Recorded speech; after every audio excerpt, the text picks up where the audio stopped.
الحمد لله نحمده ونستعينه ونستغفره ونستهديه ونعوذ بالله من شرور أنفسنا ومن سيئات أعمالنا من يهد الله فلا مضل له ومن يضلل فلا هادي له أشهد أن لا إله إلا الله وأشهد أن محمدا عبده ورسوله اللهم صل وسلم وبارك على سيدنا محمد وعلى آله وصحبه ومن اهتدى بهداه إلى يوم القيامة أما بعد.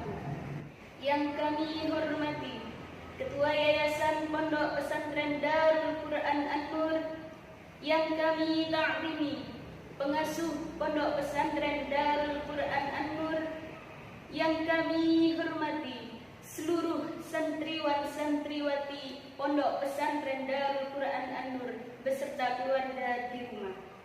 Mudah-mudahan selalu dalam lindungan Allah Subhanahu wa taala. Amin Allahumma amin. Sahabat Quran rahimakumullah, ada dua hal yang harus dilupakan dalam kehidupan kita, yaitu kebaikan kita kepada orang lain dan kesalahan orang lain terhadap kita. Bila kita mempunyai kesempatan dan kemampuan untuk berbuat baik, maka lakukanlah.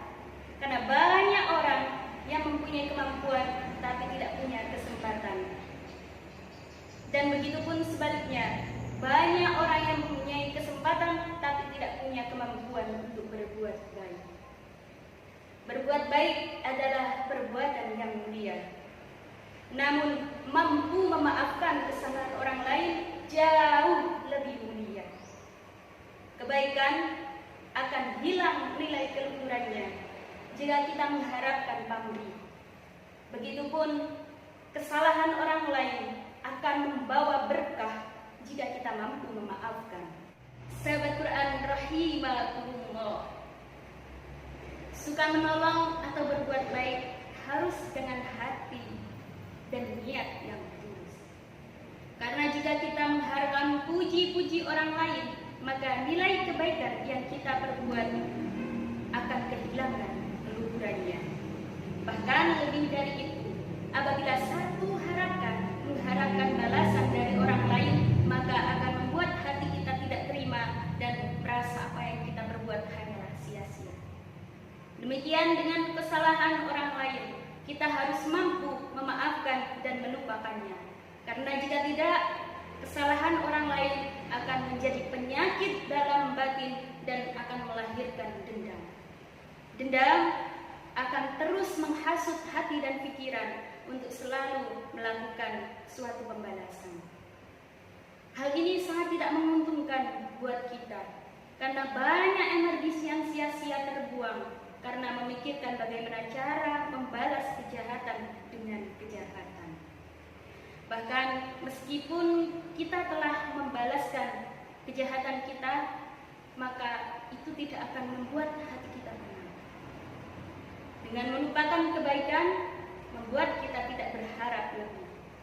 Dan melupakan kesalahan orang lain akan membunuh akar dendam yang otomatis membuat hidup kita tenang. Menolong orang lain atau berbuat baik bukan selalu dengan materi. Bisa dengan tenaga, pikiran, bahkan menjadi pendengar yang baik dan sedikit berbicara ketika orang lain menceritakan beban hidupnya. Sahabat Quran rahimakumullah, ada seorang pria bertanya kepada Rasul tentang apa itu akhlak mulia. Maka Rasulullah SAW membacakan firman Allah yang berbunyi, A'udzu billahi minasy syaithanir rajim. Bismillahirrahmanirrahim. Khudhil 'afwa wa'mur bil ma'ruf wa a'rid 'anil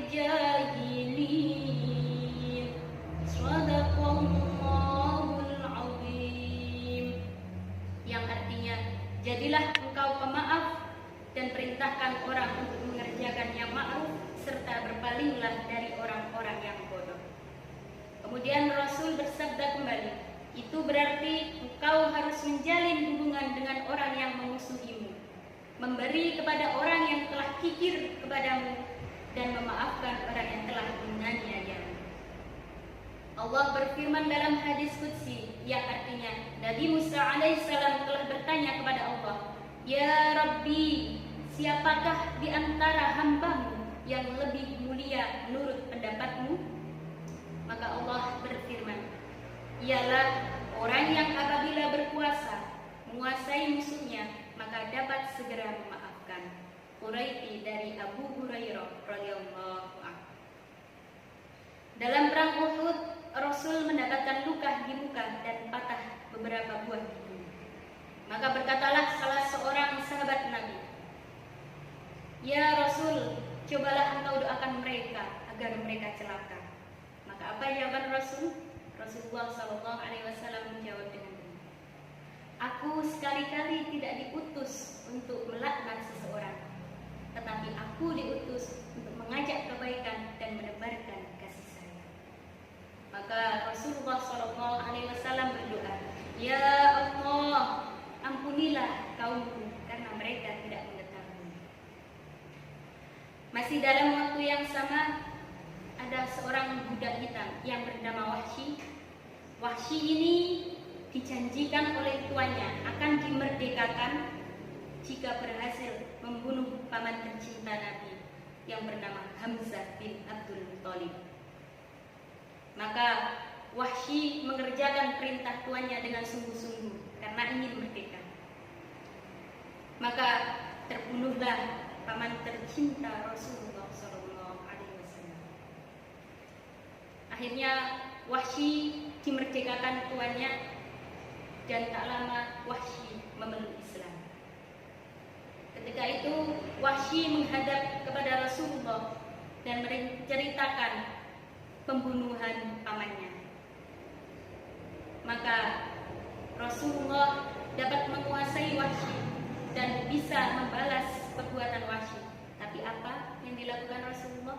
Rasulullah SAW justru memaafkan Wahsy. Maka alangkah tingginya akhlak ini. Karena itu ingatlah selalu firman Allah yang artinya, "Dan hendaklah mereka memaafkan dan mengampuni. Apakah mereka tidak suka Allah mengampuni kalian?" Al-Quran Surah An-Nur ayat 22. Cukup sekian yang dapat saya sampaikan. Kurang lebihnya mohon maaf. Ihdinas siratal mustaqim. Assalamualaikum warahmatullahi wabarakatuh.